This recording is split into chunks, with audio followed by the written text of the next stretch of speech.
வணக்கம். இந்த பதிவில் நம்ம இரண்டு பாலிட்டி ப்ரீவியஸ் இயர் கொஸ்டின்ஸ் பார்க்க போகிறோம். முதல் கேள்வி பாருங்க. குடிமக்களின் அடிப்படை கடமைகள் பற்றி விளக்கும் அரசியலமைப்பு சட்ட திருத்தம் எது அப்படின்னு சொல்லி கேட்டிருக்காங்க. நமக்கு நல்லா தெரியும், 42வது சட்ட திருத்தம் 1976 தான் என்னது அடிப்படை கடமைகள் அப்படின்ற ஒரு பகுதி 4A 51வது பகுதி 51A சேர்க்கப்பட்டது. ஓகே, நம்ம அடுத்து இரண்டாவது கேள்வி பார்ப்போம். பூஜ்ய நேரம் நடைமுறைப்படுத்தப்பட்ட ஆண்டு அப்படின்னு சொல்லி கேட்டிருக்காங்க.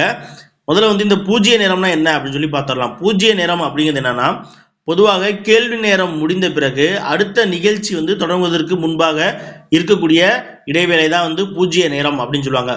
பொதுவாக 12 மணியிலிருந்து 1 மணி வரைக்கும் இருக்கும் மதிய நேரத்தில். இந்த டைம்ல உறுப்பினர்கள் சில அவசரமான மற்றும் முக்கியமான கேள்விகளை எழுப்புவாங்க. அரசின் கவனத்திற்கு கொண்டு வரக்கூடிய கேள்விகளையும் எழுப்புவாங்க. சரிங்களா, அதுதான் பூஜ்ய நேரம் அப்படின்னு சொல்லுவாங்க.